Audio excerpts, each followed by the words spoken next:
Good afternoon to all of you. I am Mary Rose Bilina, the Prime Minister of the government side. So, this House believes that prostitution should be legalized. First of all, it can reduce crimes. Crimes that really happen nowadays.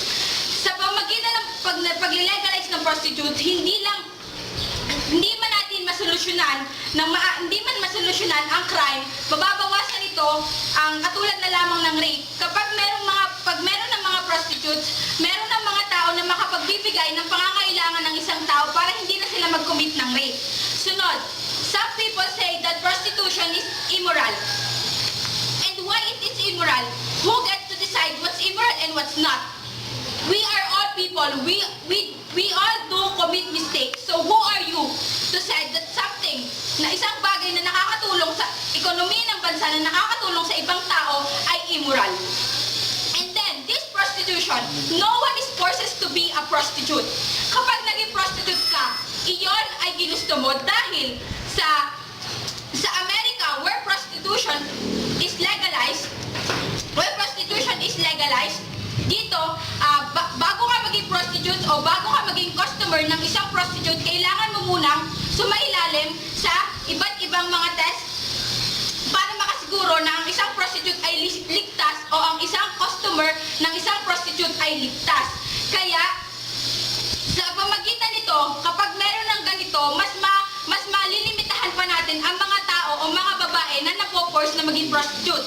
Dahil nga, kailangan mo munang pumas sa isang test. So, hindi lahat ay pwedeng maging prostitute dito. Yun lamang may gusto at yung lamang qualified na maging prostitute. Sunod, people say na kapag nilegalize ang prostitute, magiging way to, or this will be one of the way to cheat your partner. No, this is not a way to cheat your partner. If your partner cheated on you, this is not the problem of the prostitute. This is the problem of you people who are in a relationship.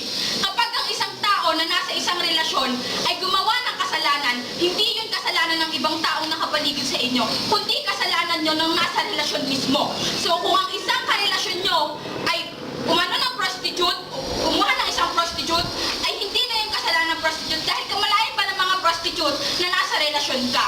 So yun eh. So yun ay kasalanan, nasa sa inyo yun. So hindi ang prostitute ang may kasalanan dito. And the next thing is, this is the right of the people. The right of the people to choose what they want for their self. And people say that if prostitute will be legalized, the people who are in the prostitute ay ano yung standard nila? No! Who are you to impose standard to the people you don't know? Sino ka para magsabi ng standard ng isang tao kung hindi mo naman alam ang pinagdadaanan nila? So wala kang karapatan na magbigay ng standard sa mga prostitute. Kung malelegalize pa nga ang prostitute, maiiwasan pa ang pagbibigay ng mababang standard sa kanila dahil legal na to. Magiging kapantay na to ng mga guro, ng mga doktor. So sa ganung paraan, igagalang na sila at hindi na tatapakan ng pagkatao nila. And then the next thing is, this is the freedom to make money. The freedom to make money for themselves. Kung ikaw na umaayaw sa prostitution, mabibigay mo ba ang pangangailangan nila? Hindi. So sino ka para pigilan ang paraan nila ng pagkuha ng pera? Siguro kung ako ang nasa kalagayan nila, mas gugustuhin, kung wala akong mahanap na trabaho, mas gugustuhin ko pang maging prostitute na kaya kong pakainin ng mga pamilya ko, kesa naman na makita ko silang namamatay sa gutom na wala akong ginagawa. The next is, it can give taxes. According to the economist.com, this is a this prostitution can help other people too. Because according to it, 20 plus billion pesos ang may dudugtong na ang may bibigay niya sa ekonomiya ng bansa. So this will not just help you. This is not just help the prostitute itself, the family of the prostitute, but you also people. It can help you to be or to have the things that you need through these taxes that was given to the government, and the government can give what you need. And then the next thing is, yun nga, kapag naging prostitute ka, kailangan no criminal record. So ibig sabihin, yung mga magiging prostitute ay maayos o malilinis ang record. Ibig sabihin nga, hindi ka kahit sa namang prostitute, hindi ka magiging peligro kasi you, the prostitute, and the customer of the prostitute don't have any criminal records. And then, yun nga, tapos nakalagay din dito in America where prostitution is legalized, the potential customer should have to be tested for STIs. So it means the prostitute and the customer ay walang mga sakit kasi they're tested the STIs. And also, yun nga, no criminal record. Sex workers should be required to use multiple forms of contraception and have a valid license to practice prostitution. So yun, may mga lisensya na sila. So this prostitute, makakatulong itong prostitute na to, yun nga, dahil nga may lisensya na sila, mas magiging maayos na sa pakiramdam ng mga prostitutes ang nararamdaman nila.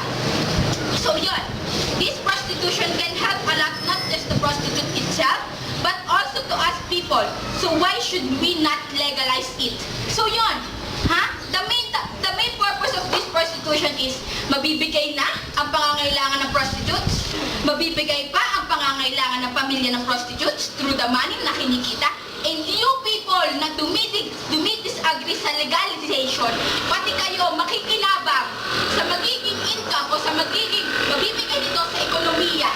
So why should we not legalize this prostitution if it will help all the people in this country?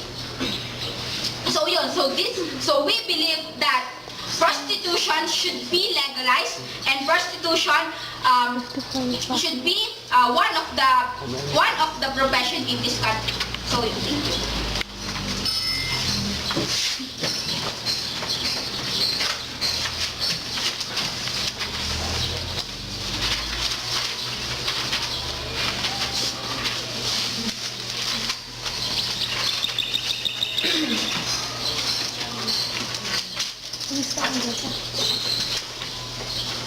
Okay, good afternoon. I'm Maria Lorena Ojuta, the leader of the opposition, and this house believes that prostitution should not be legalized. First of all, what is prostitution?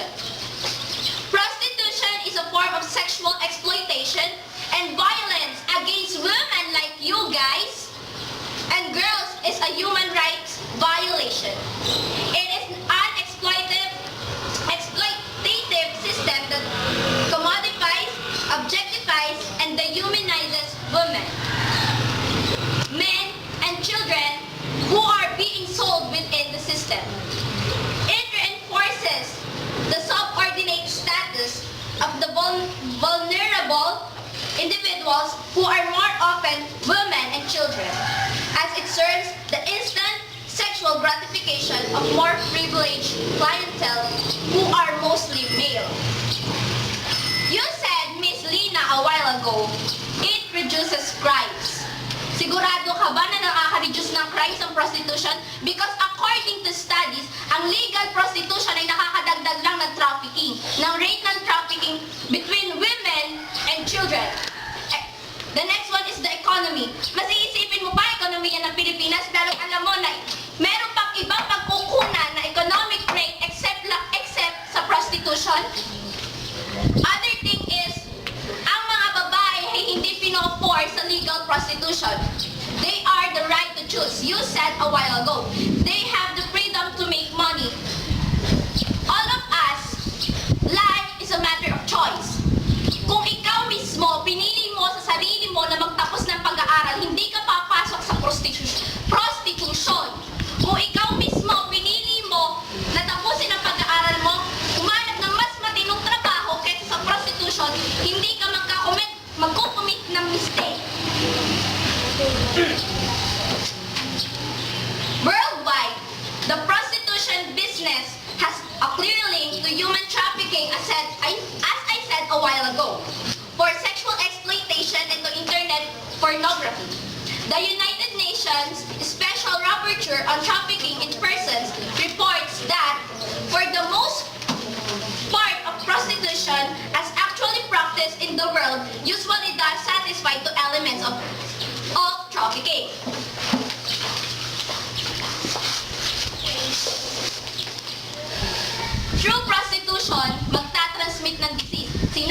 natin a while ago na tanging ang mga prostitute lang ang binibigyan ng test.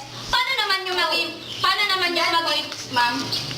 I told a while ago that the prostitutions, the customer of the prostitution should be tested in STI, should be no criminal record. So that's not what I'm talking about.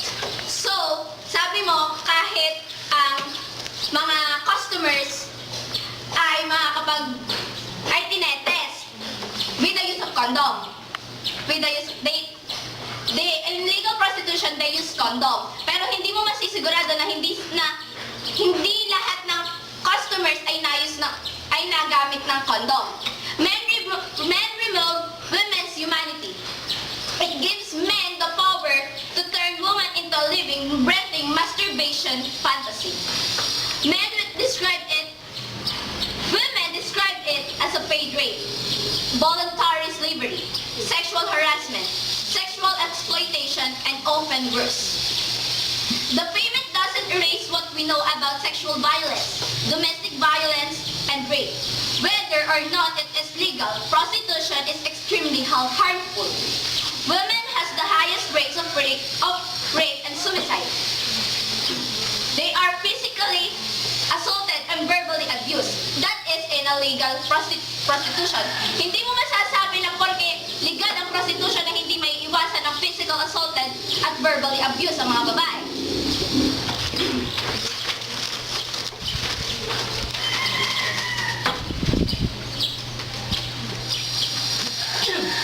According to Dutch study, 60% in legal prostitution were physically assaulted.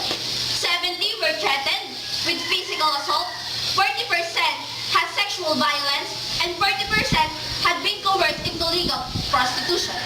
Ang sabi mo kanina ay hindi pinipilit ang mga babae sa legal prostitution. But according to Dutch study, 40% ng mga kababaihan ang nag-first dito sa legal prostitution. In 9 countries, 68% of women, men, transgendered people in prostitution had post-traumatic stress disorder. The Amsterdam, which is an example of legalizing prostitution. The Amsterdam brothel have up to 3 panic buttons. Bakit? Kasi itong mga kalalakihan, these legal johns are not nice guys looking for a normal date. They attempt to rape and estrange women. As Amsterdam began shutting down its legal brothels a few years ago, Mayor Job Cohen acknowledged that the Dutch had been wrong about legal prostitution. It didn't make prostitution safer. Legal prostitution ay pinapataas lang ang krimen, pinapataas lang ang rate ng krimen. There is 80% the rate in trafficking is 80%. Merong 80% sa legal prostitution na nagaganap ay trafficking. Kaya hindi mo pwedeng sabihin na through prostitution ay nababawasan ang crimes. Another thing,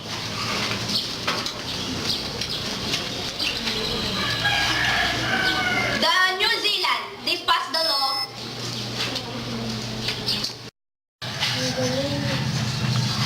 Another thing is all men benefit from legal prostitution. How about us? How about women? Good afternoon to all of you. I'm Jamaica Mantuano and I'm the Deputy Prime Minister of the government. According to you, Ms. Huta, prostitution is a violence. Prostitution is a violence if prostitution should not be legal. And according to you again, if prostitution is legal, the crime rate will be increased. So, bakit sa USA? Di ba ang USA, mayamang bansa sa mundo? So, bakit ang USA ay iniligal ang prostitution? So, pag iniligal ang prostitution sa Pilipinas, may posibilidad na tumaas ang ating ekonomiya. And prostitution should not be legalized. Yes, trafficking. Kasi mangyayari yun kasi illegal nga. Pag illegal, In this point, Madam Speaker, as I said a while ago, through legal prostitution, if you're listening, through legal prostitution, tataas ang, according to studies, tataas lalo ang rape trafficking. That's what I said a while ago. kapag pinilit ang isang prostitute, In this point, Madam Speaker, as I said a while ago again, kung nakikinig ka ulit, sa legal prostitution, may mga pagkakataon na ang mga prostitution ay coerced or forced into prostitution. if prostitution is legal, government can impose a regulation na mag-aano sa prostitute na ito ang gagawin mo at ito ang wag gagawin mo. So, ginusto ng prostitution na maging isang prostitute. And according to Miss Lina, reduce crime, prostitution is immoral. Prostitution is immoral if prostitution is not legalized. Yes, kasi prostitute, sisirain mo ang pagkatao mo. Kasi nga, illegal. If prostitution is legalized, so hindi ka matatakot sa sarili mo na ginawa mo ang isang bagay na yon. Kasi hindi ka matatakot kasi legal na. Alam ng gobyerno ang ginagawa mo at alam ng gobyerno kung nasaan ka, alam ng gobyerno ang masamang idudulot nito. And second, ginusto mo na maging prostitute. According to Miss Lina, freedom to make money. Yes, freedom to make money kasi may pamilya tayo. May freedom tayo na buhayin ang ating pamilya. So, if prostitution is legalized, hindi ka matatakot na gawin ang isang trabaho na ito kasi nga legal. Alam nga namang illegal ang pagnanakaw, diba? Masama, may masamang epekto ito sa tao. If prostitution is legal, makakatulong ka pa. Makakatulong ka pa sa ekonomiya, makakatulong ka pa sa right ng ibang tao. Kasi, according to Bill of Rights, we have the right to be happy. We right to be taxes. If prostitution is legal, makakatulong ka sa ekonomiya kasi yung sinosweldo mo, yung income mo, may mapapapunta pa sa bansa mo. May nakakatulong ka pa sa ibang tao, nakakatulong ka pa sa bansa mo. No criminal record. Yes, no criminal record. Kasi nga, alam ng gobyerno. Alam ng gobyerno kung nasaan ka, alam ng gobyerno kung anong ginagawa mo. Kasi nga, pag pumasok ka sa prostitution, hindi ka naman basta makapagtrabaho ng prostitution. Kasi mag-a-apply ka pa, dadaan ka pa ng mga medical, di ba?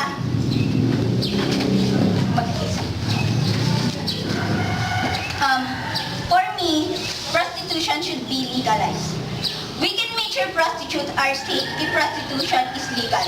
This is better for prostitutes as they no longer suffer the abuses that they face under the system of illegal prostitution. If prostitution is illegal, hindi mo na mararamdaman sa sarili mo na hindi ka safe, hindi ka secure. Kasi nga, binabantayan ka ng gobyerno. Alam ng gobyerno kung anong ginagawa mo. If prostitution is legalized, government can impose regulations such as compulsory use of condoms, regular blood testing to see prostitutes have HIV and general enforcement of safe-sex practices. Kapag pumasok ka sa trabahong ito, hindi ka naman pwede agad makapasok sa trabahong ito. Kailangan mo pa dumaan sa mga medical at that point, Madam Speaker. Sorry, I'm not yet done. They are also required to ensure that prostitutes are healthy by directing them to appropriate medical treatment. If prostitution is legal, makakampante ka pa na ang health mo ay ayos. Kasi if prostitution is illegal, ang gobyerno gagawa yan ng aksyon para hindi ka mapahamak. When legal, it is easier to monitor. This is because the government knows how many prostitutes there are, where they are located, and what issues are affecting the industry. Malalaman ng gobyerno kung nasaan ka, kung sino ka, kasi may lisensya ka. Alam din ng gobyerno kung nasaan ang isang location ng prostitution. So if prostitution is legal, it's easier to monitor. Mamomonitor ng government ang mga prostitute kasi nga alam nila ang nangyayari sa ating kapaligiran. When they are also, the government knows how many prostitutes there are, where they are located, and what issues are affecting the industry. Siyempre, malalaman ng government kung ano ang ginagawa ng mga prostitutes, masama man o maganda. Siyempre, alam naman ng prostitute na tama ang ginagawa nila kasi government can impose a regulation. Magbibigay ang government ng masamang gawain na hindi dapat gawin ng prostitute at magandang gawain ng mga prostitute na tamang gagawin. If prostitution is legal, we protect prostitutes because they are safer, they are healthier, and they are happier.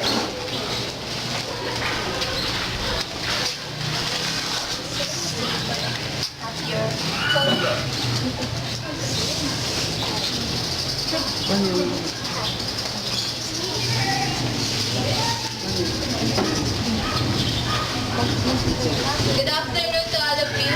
I am the Deputy Leader of the Opposition from the Opposition side. According to you, Ms. Maymay Mantuano, ang prostitution ay na-legalize sa USA, kaya ito naging mayamang bansa. Hindi mo masasabing mayamang bansa ang USA dahil na-legalize ang prostitution dahil una pa lang, mayaman na talaga ang USA. Hindi mo pwedeng ikumpara ang USA sa Philippines dahil nasa third world country ang Philippines. Good afternoon to all of you. I am the Deputy Leader of the Opposition from the Opposition side. According to you, Ms. Mantuano, ang USA nare-regulate ng ayos ang prostitution kasi mayaman na siyang bansa. Compare mo dito sa Pilipinas na kasali sa third world country na mahirap na talaga. Paano kung na-legalize na dito yung prostitution? Paano pa kaya mare-regulate ng ayos yon kung yung ibang programa ng Pilipinas hindi mapatupad ng gobyerno? Saka, sabi mo rin na it is the freedom to make money. Pag na-legalize ang prostitution, may kakayahan ng mga prostitution na magkapera dahil ginusto nila yon. Meron namang ibang trabaho na pwede silang makakita ng pera, diba? Tsaka mas may marangal na trabaho dyan. In that point, ma'am, as you said a while ago, as your member said a while ago, that ang prostitution ay choice. May choice ang tao. So, kung choice nila maging prostitute, bakit natin ipipilit na maghanap sila na ibang trabaho kung yun ang gusto nila? Yun na nga, choice nga nila yon. Choice nila yon kasi kailangan nilang kumita ng pera para sa pamilya nila. Pero hindi nila ginustong magtrabaho kasi nahihirapan lang sila kasi ginusto nila yon. That point, ma'am, let me repeat. Ang sabi ko, ang pagiging prostitute ay choice ng tao. So, bakit kailangan natin ipilit ang ibang tao sa ibang trabaho kung ang tanging choice nila ay maging prostitute?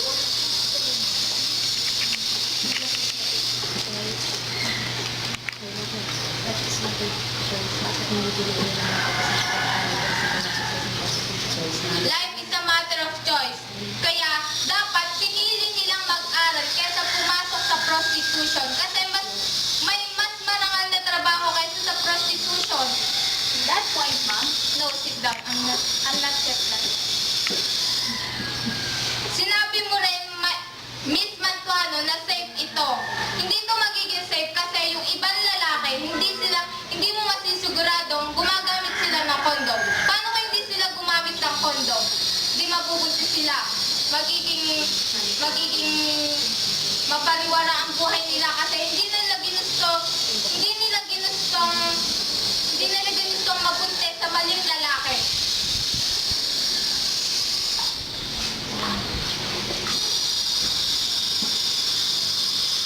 Sabi nga ni Lorraine, ang prostitution, pinapataas lang niya ang rate ng crime. Bakit? Kasi pag na-legalize ang prostitution, hindi mo naman masasabing mabababaan yung rate. Kasi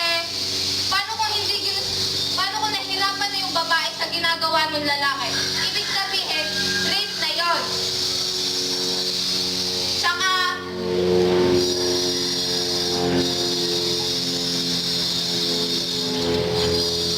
Tsaka pag pinilit na, rape na yon. Hindi mo na masasabing ginusto na nila yon kasi ayaw na nila. Nahihirapan na sila.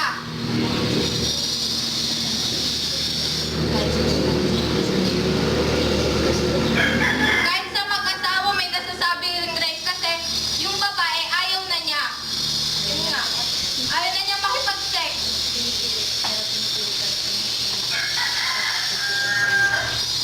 Tsaka sabi mo rin, That point, ma'am. no. I'm not yet done. Tsaka sabi mo rin na ang gobyerno kaya nila gustong ipatupad ang prostitution kasi namomonitor nila. Kailangan ba i-monitor habang yung lalaki at babae, yung customer tsaka yung prostitute habang nagse-sex? Alam mo may guard pa doon. Hindi naman, di ba? Tsaka sabi rin ni Miss Huta, all men benefit from legal prostitution. How about us? How about women? Di ba? Ang lalaki, hindi sila mahihirapan kasi hindi naman sila nagbubuntis. Hindi sila yung nakakaranas ng lahat ng sakit. Tayong mga babae, papayag ba kayong mabuntis ng dahil lang sa prostitution, ng dahil sa maling lalaki? Hindi naman, di ba? Kasi trabaho lang natin yon. Tsaka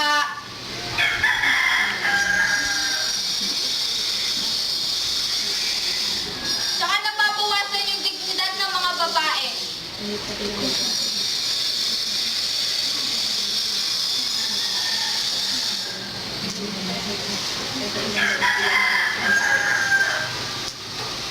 All women should have the right to survive without prostituting. Yun nga, sabi ko, makakasurvive sila hindi dahil sa prostitution. May ibang trabaho dyan na mas maganda. Kung nagtapos ka ng pag-aaral, makakapagtrabaho ka na maganda, hindi ka mapupunta sa prostitution.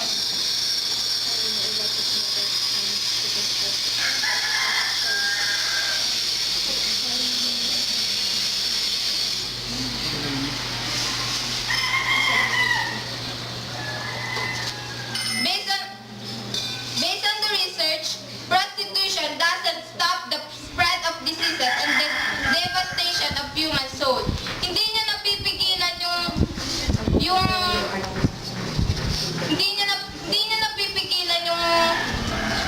pag-spread ng diseases. Sinasabi niyo ang prostitution nakakapagpaganda ng health. Hindi. Kasi mas lalo lang lalala. Mas lalo lang magkakaroon ng HIV nga. Ang HIV hindi siya napipigilan, hindi siya nagagamot.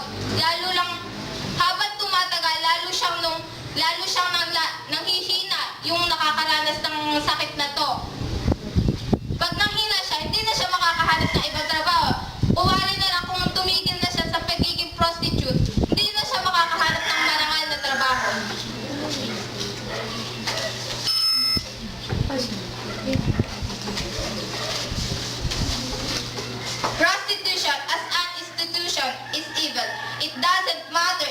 is the world's oldest profession, it is still wrong.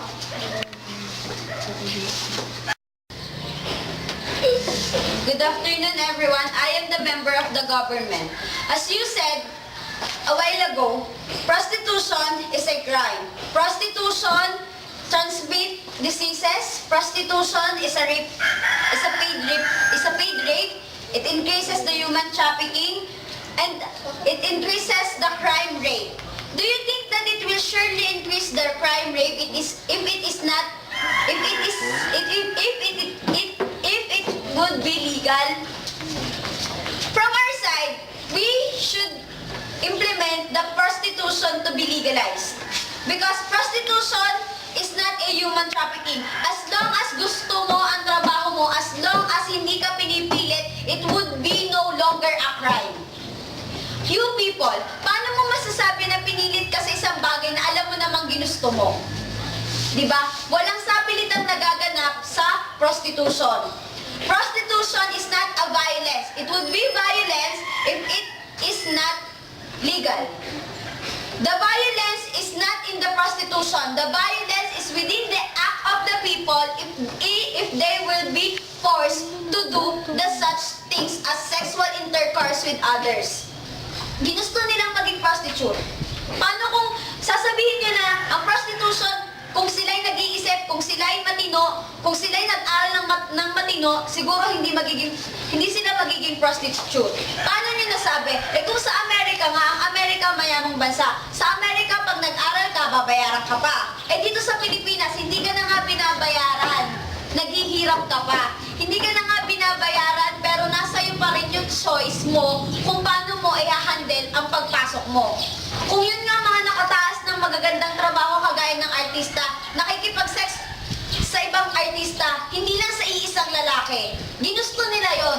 So it is not rape. Walang violence reaction ang pwede mong ibigay sa isang tao na inamin at ginusto ang kanyang ginagawa. Government can impose rules if it is legal. So, paano hindi aaprobahan ng gobyerno ang prostitution?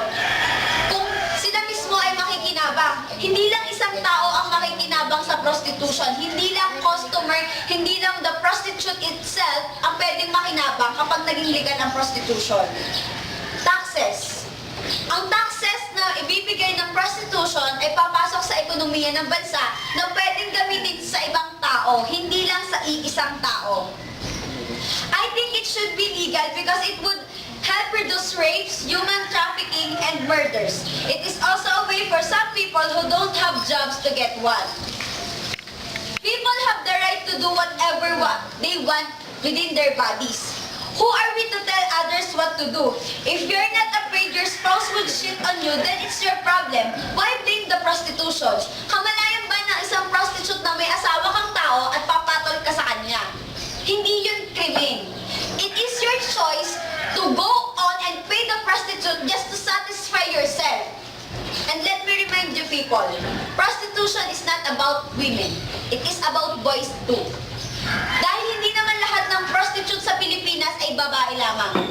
So hindi natatapakan ng karapatan nyo mga babae kapag naging legal ang prostitution. Dahil uulitin ko, prostitution is not about women. We have the equality dahil ang prostitution ay para din sa mga lalaki. Kung ang mga babae nga na nagtsatsaga ay hindi makahanap ng disenteng trabaho, paano pa ang mga lalaki na walang pasensya sa paghahanap ng trabaho? And why it is immoral? Who gets to decide what's wrong and what's not? No one forces to be a prostitute. Uulitin ko, ang pagiging prostitute ay choice ng tao, hindi choice ng kahit na sino, hindi choice ng kapitbahay mo, kundi choice mo sa sarili mo. At saka, ang pagiging prostitute, they undergo a legal process. Bago ka maging prostitute, kailangan mong mag-undergo ng medical process. At dahil sasabihin ko sa inyo, hindi lamang prostitutes ang kailangan mag-undergo ng legal process. Pati na din ang customers nila. They have to undergo the STIs. At unang-una, pagkatapos ng medical record, people who are committing or people under the prostitution should have no criminal records. Bakit? Kung mabuntis ang isang babae at legal ang prostitution sa Pilipinas, ang magiging anak niya ay hindi maging hirap. Bakit? Kasi legal siya. Legal ang trabaho niya, malinis ang trabaho niya, may profesyon siya, may lisensya. Kung magiging legal ang prostitution, magkakaroon ng lisensya. Hindi mo kailangan magtago at gawin ng isang sexual intercourse within your customer na nakatago. Kung magiging legal ang prostitution, pwede mong gawin. At ang prostitution, kung magiging legal, ito ay sa isang lugar lamang. Hindi sa kahit saan, hindi sa dilim, hindi sa kanto, hindi sa bahay ng may bahay, kundi sa isang working place. At ang prostitution ay nakakatulong sa kahit na sino. Ang prostitution ay isang part ng exercise. Nakakatulong sa katawan natin dahil ang prostitution and ang sex is a man's need. We all know that sex is a man's need. Kung hindi magkakaroon ng sexual intercourse ang isang tao, mapababae, mapalalaki, sakit ang aabutin. Mas magaling nang magkaroon ka ng sakit dahil ikaw ay immune. Or pwede kang magkaroon ng sakit dahil ikaw ay dahil may ginawa ka. Hindi yung magkakaroon ka ng sakit dahil lang sa hindi mo itinik ang prostitution. Potential prostitutes should have to take a class on sex workers, have at least an associate degree, and have no criminal records. And for the summary of my argument, I can say that prostitution should be legalized because prostitution is not about women. Hindi nito natatapakan ng pagkababae ng isang tao dahil prostitution is not about women, it is also about boys. That's all. Thank you.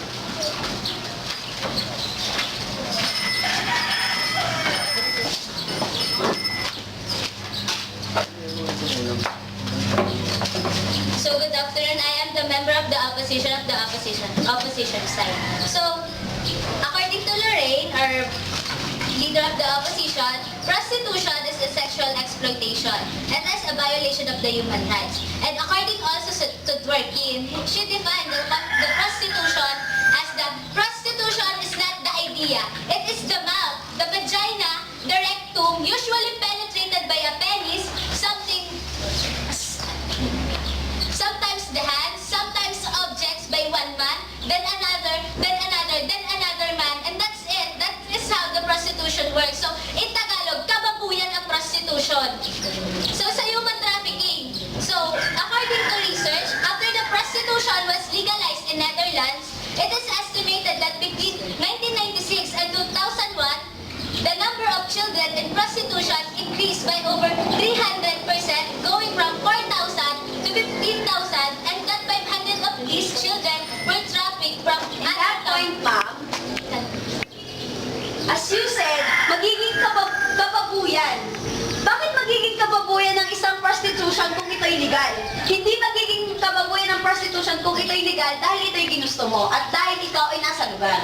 Kahit nasabihin nating legal yun, sa tingin ng ibang tao, kababuyan pa din yun kasi nagamit ka na ng iba't ibang lalaki. As I said a while ago, in that point, ma'am, as I said a while ago, prostitution is not about women. It is also about men. So why can you say that kababuyan ang paggamit ng iba't ibang lalaki sa isang babae kung ganun din ang trabaho ng lalaki? Sige, sabihin na natin ha, na ang babae, karamihan sa mga prostitute ay babae. Alam naman natin, ang lalaki, demanding. Kung anong gusto nila, ipagawa sa babae, gagawin ng babae kasi natatakot sila. Eh, ang mga lalakang prostitute, kung ang customer nila yung babae, wala, hindi magdedemand yung mga babae as long as masatisfied sila doon. Diba? Tapos, with the check-up naman. So, kahit na yung, diba, pag na-legalize ang prostitution, sabi niyo ay may check-up ang mga prostitute bago sila makapasok doon. So, paano naman yung mga customer? Paano niyo malalaman kung ligtas ba sila? Paano niyo malalaman kung may HIV ba sila o wala? Diba, hindi naman yun mababantayan ng gobyerno kung meron bang sakit yung mga customer. Oo, yung mga prostitute mababantayan, pero yung mga customer, diba, paano nila yung mababantayan? Tapos, sa transmit disease, kahit pag na-legalize ang prostitution, kahit pa sabihin mandatory ang paggamit ng kondom, hindi mo masisigurado na lahat ng lalaki gagamit nun. Kasi yung ibang customer, yung ayaw gumamit ngayon, ayaw nilang gumamit ng kondom. So, paano mo masasabi na mababawasan yung pag-transmit ng disease, diba? Tapos,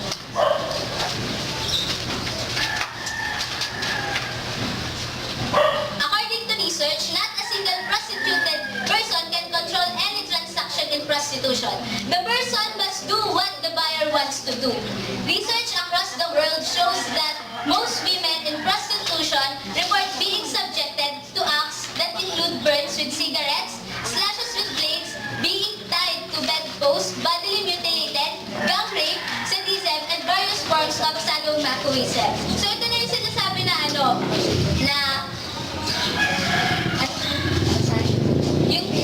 yung violation ng human rights. Kasi, yung karapatan nila, o sabihin natin may karapatan nga silang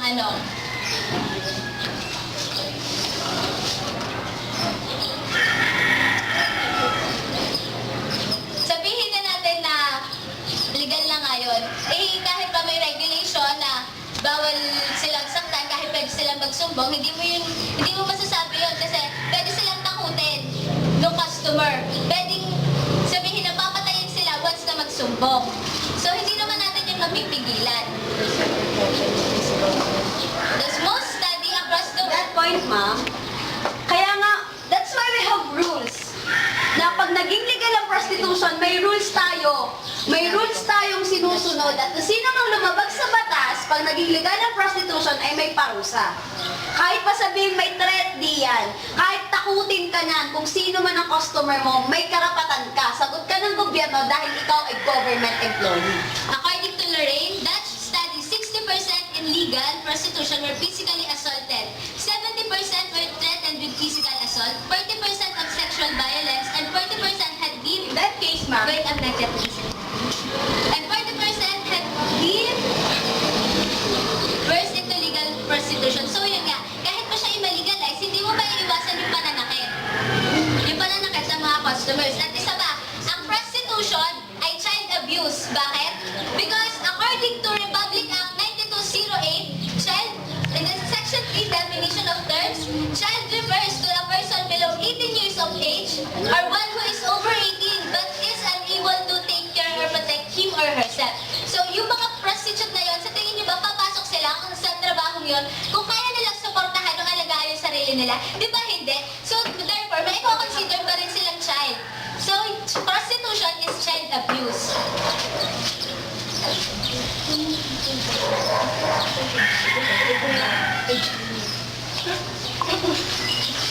Prostitution is not only individual discrimination, exploitation, or abuse by an individual man, but also a structure reflecting and maintaining inequality between men and men. And the average lifespan of a prostitute, of a women or men entered a prostitution is 4 years, and 50% of cause of death is the murder.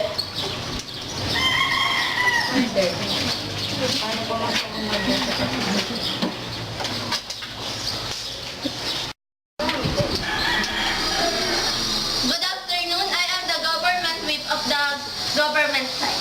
According to you, Miss Lanting, that prostitution is all about the sexual kababuyan. Pag nilegalize ang prostitution, hindi mo siya masasabing kababuyan. Kasi kung nakadepende kasi sa atin kung tayo magiging prostitute, kaya nga it's a matter of choice. Then, tapos sabi mo, tas yung sasakit, sabi mo, hindi mo masasabi na kung, malimbawa, kung ang prostitutes o yung worker ay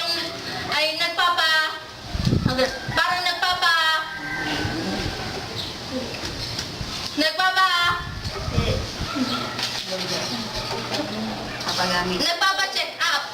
Tapos pag inilegalize mo siya, hindi na, di ba may kung pag nilegalize, hindi mo naman masasabi na yung gagamit sa kanya lalaki ay hindi rin ma-check up. Gets? Tapos sabi mo, matatakot yung customer. Matatakot yung customer, tapos pag nilegalize yun, meron namang may rule na susundin tayo.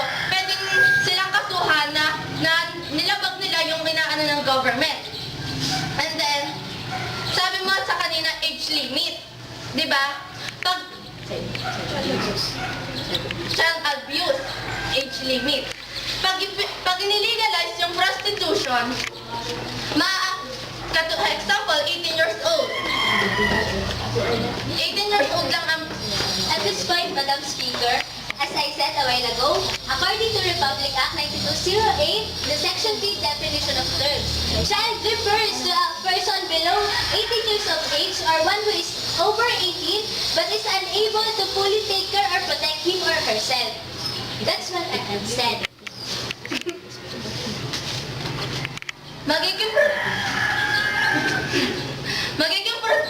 Protektado lamang ang mga prostitute kung ano, Kung ang magiging legal. pag naging legalize ang prostitution. So hindi na siya maanong child abuse. At this point, again, Madam Speaker, hindi po yun ang ibig sabihin sa batas na to. Ang ibig sabihin, hindi niya kayang alagaan yung sarili niya, hindi niya kayang protektahan. Kahit siya ay nasa legal age na, hindi niya pa kayang mabuhay ng mag-isa. Yun yung sinasabi dun sa batas. Hindi. Nakadepende naman sa atin kung tayo kung sa umurang edad ay tayo magpapaganon. Di ba? Prostitute. Kasi choice naman natin, di ba, na ano, game. We therefore conclude that according to Miss Lina, the Prime Minister, that prostitution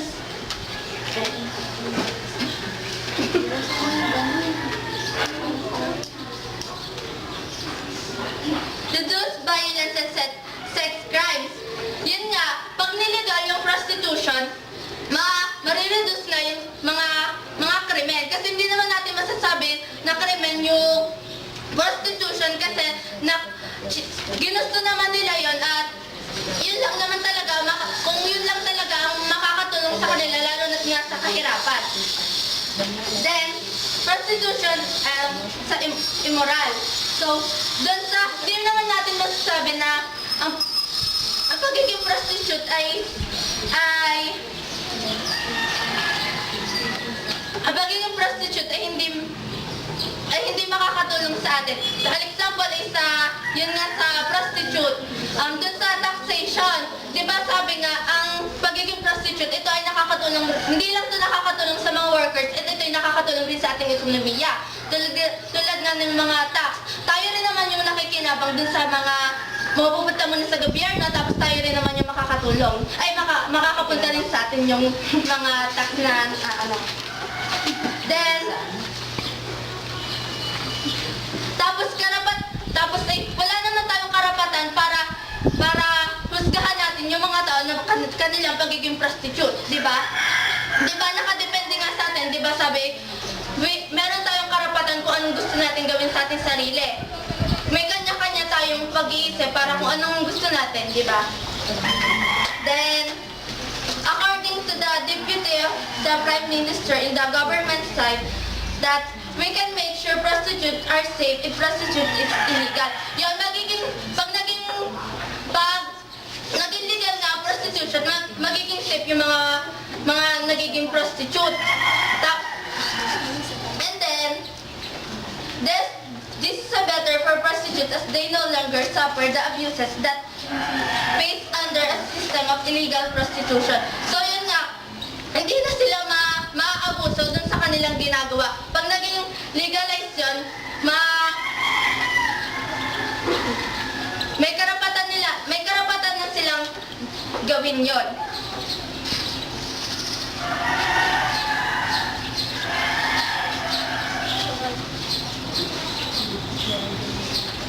When legal is easier to monitor, this is because the government knows how many prostitutes there are, where they are located, and what issues are affecting the industry. So yon, pag naging legalize yung prostitution, maano na nila yung mga nagpo-prostitute prostitute ay yung, at saka yung mga bumabayad sa mga workers. And then, tapos, pag nilegalize yung prostitution, maaari ring meron din tong mga benepisyo. Dapat magkakaroon din sila ng karapatan na maging kanila yung trabaho, maigalang sila dun sa kanilang trabaho, magkaroon din sila ng benefits kasi therefore we conclude that prostitution should be legalized because it's not only for the benefits for the workers, it's also for the economy as well.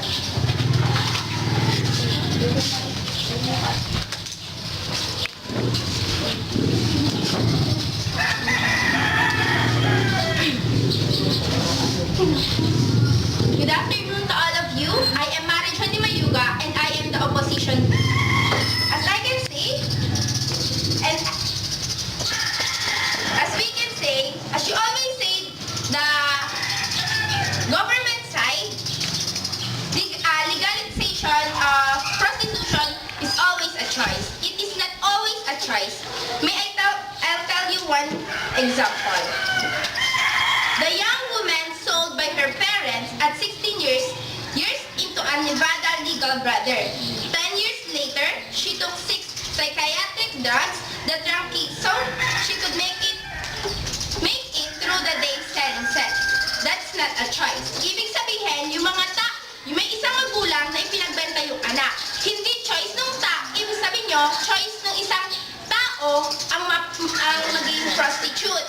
Ibig sabihin, yung tao or yung anak nung ina, ang may choice lang doon is yung ina, hindi yung anak.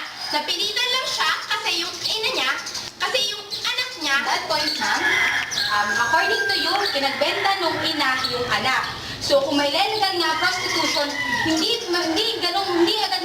maipagbebenta ng isang tao, isang prostitute kasi nga kailangan mo na mag-apply ng isang prostitute. So tatingin mo, paano maibebenta ng isang tao ang isang prostitute kung legal na prostitute at kailangan mo nang dumaan sa mga examination sa legal process.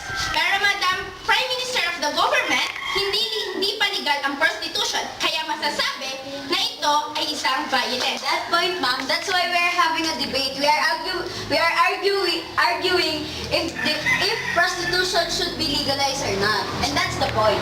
But there's always a violence and it is not always a choice. Kasi pinagbenta pa siya, hindi pa siya legal, pero tingnan nyo, ipinagbenta na siya ng ina niya, pero hindi pa siya legal. Making sex work a failed experiment with legalized prostitution. Whether prostitution is illegal or legal, research shows that the poorer she is, the longer she's been in prostitute, the more likely she is to experience violence. The average lifespan for a woman after entering prostitution is 4 years with 40% of the death due to murder. Nearly 70% of prostituted meet the criteria area for a diagnosis of post-traumatic stress disorder as they constitute 15% of all complete suicide. Most studies across the world with prostituted women indicates a high percentage of physical injuries, abuses, and psychological disorder ranging from verbal abuses, traumatic brain injuries, post-traumatic stress disorders, and mood disorders.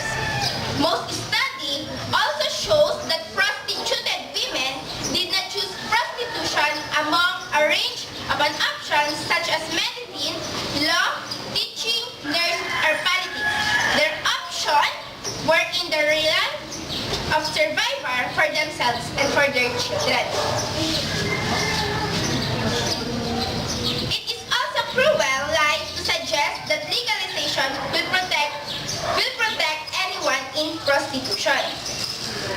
As we say in the 1992 speech called Prostitution and Male Supremacy, when we use women in prostitution, they are experiencing a pure hatred for the female body, as is in anything on this earth ever is so ever has been. It is contempt so deep that whole human life is reduced to a few sexual arises, and he can do anything he wants.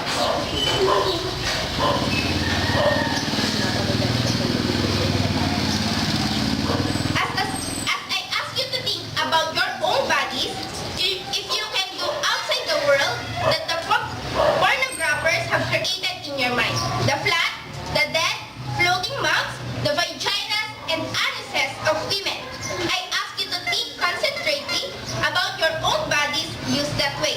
How sexy it is. It is fun. The people who defend prostitution are pornographic when you feel a kinky little thrill every time you think of something being stuck in a woman. I want to feel the delicate tissues in your body that are being measured. I want to feel that it when happened over and over and over and over again. That is what prostitution is. And so many of us are saying that prostitution is intrinsically abusive. And yes, it abused. It is not only abuses women, but it also abuses children. And based on our opposition gift, a child can be defined in terms in Republic Act 10364. Definition of terms: child refers to the person or below 18 years of age who is over but should not be able to fully protect himself. If we believe in a world where human rights reign and women and men share equal power and dignity, we cannot legalize prostitution, and we maintain structural inequality founded in gender, class, and race.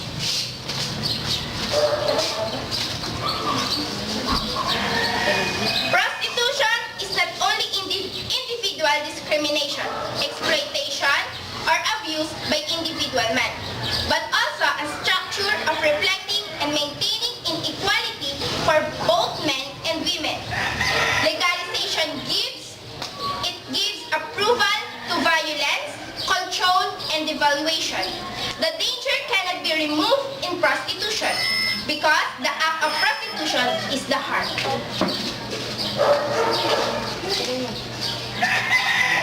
And to conclude, it is clearly say that prostitution is an idea in the mouth, the vagina, the rectum, penetrated equally by a penis, sometimes hands, sometimes object, by one man, by another, and that's it. And that's prostitution. And that's why we should not legalize prostitution.